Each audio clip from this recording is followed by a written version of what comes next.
ए project रे बहुत गुड़े मॉडर्न एमेनिटीज दिखाई जमती प्रति फ्लैट पाई दीटा कार रो पार्किंग आपण माने पार्किंग रो साइज देखि परथुबे एठी गोटे कार रो पार्किंग एठी रहइबो कार वॉश बे अछि कुकिंग गैस पाई पाइपलाइन रहइबो लिफ्ट टा गोटे बहुत बड़ स्ट्रेचर लिफ्ट गोटे रहइबो स्ट्रेचर रे पेशेंट नेकी जाय हबो से पछपट को कार वॉश बे तयारी होची आ प्रति पार्किंग रे गोटे इलेक्ट्रिक व्हीकल पाई चार्जिंग पॉइंट रहइबो ए प्रोजेक्ट रे एबे हमर चारिटा फ्लैट खाली अछि आ थर्ड फ्लोर फोर्थ फ्लोर रे खाली अछि आपनकर नॉर्थ फेसिंग साउथ फेसिंग घर अछि मु गोटे टिपिकल फ्लैट आपन को देखेबी एठी फ्लैट रे हमें गोटे extra safety door देइचु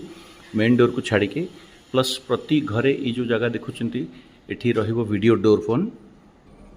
safety door पर ई जो डोरटा देखुचंती एटा होची main door Etah pine would रे तयारी तापर आसीगला एठी ड्राइंग रूमटा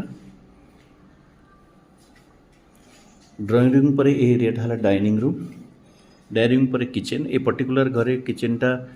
ओपन ही जाइए अदरवाइज किचन रे हमर नॉर्मली डोर्स अच्छी बंद अच्छी एटा हला डाइनिंग हॉल आउ एटा हला गोटे बेडरूम एटा सेकंड बेडरूम एटा थर्ड बेडरूम एटा गोटे टिपिकल बेडरूम आपन को देखे दोची विथ अटैच लैट्रिन बाथ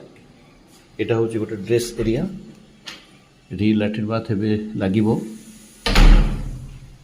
एटा हला बेडरूम रो एरियाटा एठी एटा हला गोटे बालकनी आपनकर डाइनिंग हॉल को लागी